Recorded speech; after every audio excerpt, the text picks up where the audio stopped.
네, 안녕하세요. 행정법률 전문사무소 승무행정사입니다.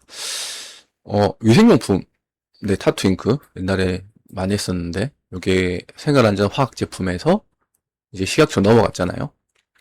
네, 그러면서 위생용품으로 이제 넘어갔습니다. 근데 절차는 똑같아요. 타투잉크 옛날에 화학 그 생활안전 화학 제품 안전 확인 대상 생활화학 안전 확인 대상 생활화학 제품? 하여튼 그때도 이제 시험 넣고 결과 받고 등록하면 끝나는 거였고 이제 이게 위생용품으로 넘어가면서 식약처에서 관리를 하게 되죠. 네, 그거 좀 차이가 있는데 어차피 저는 식약처 업무만 전문으로 하다 보니까 네, 그래서 지금 이제 수입을 하고 있습니다. 네, 얼마 전에 네, 이렇게 경인청 인천공항으로 들어왔고 이렇게 됐고요. 수수료 지금 납부했고요. 네. 어, 옛날에는 이제 환경부 소관일 때는 초록누리 그 챔프라고 하죠. 거기에 등록을 해서 하는데 이제 작년 6월부로 이제 위생용품으로 편입이 되면서 조금 달라졌습니다.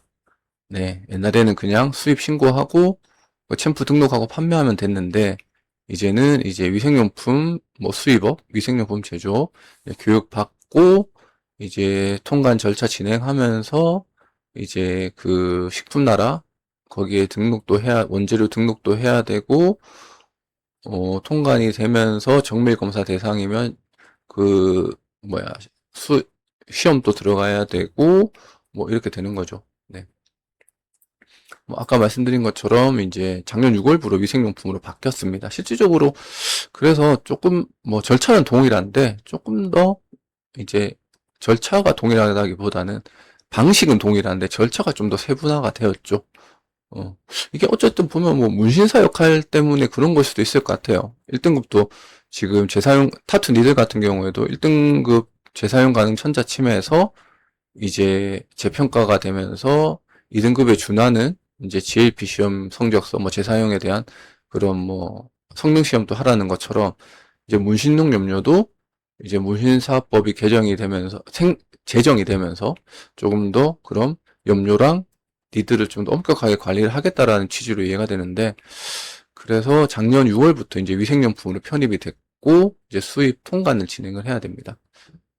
뭐 절차는 간단해요. 유니패스 통관 신청하고 통관이 되면 이제 신청서 작성하고 수입 신고하시면 됩니다.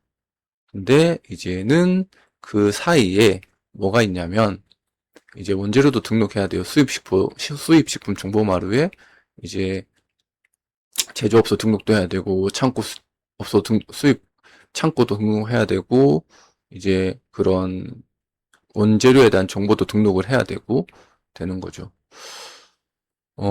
그래서 자주 발생하는 오류 유형이 성분 코드예요. 네.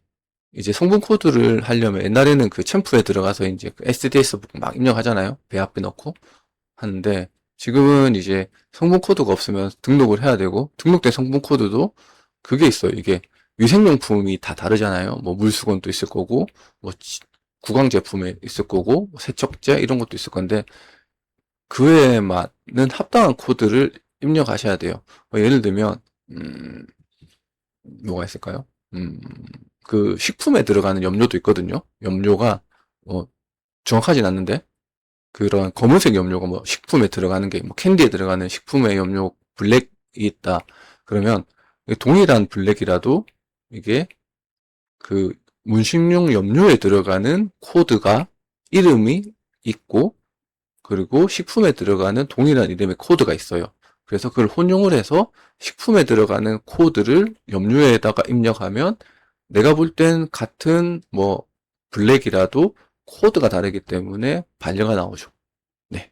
그래서 그런 코드를 잘 찾으셔야 되고 보관 창고도 마찬가지고 국외 제조업소도 등록을 안 하고 아니면 임의대로 그냥 대충 넣어보고 뭐 어떻게 하는지 모르니까요. 그냥 대충 뭐 중국에서 온다고 하니까 중국에서 넣어버리고 하는 거죠. 근데 인보이스랑 안 맞는 경우 뭐 이런 것도 있죠. 그리고 세번 부호도 있어요. 이게 이제 편입되기 전에 세번 부호랑 이제 위생용 편입되면서 이제 세번 부호가 또 나뉘는데 이것도 다른 거고.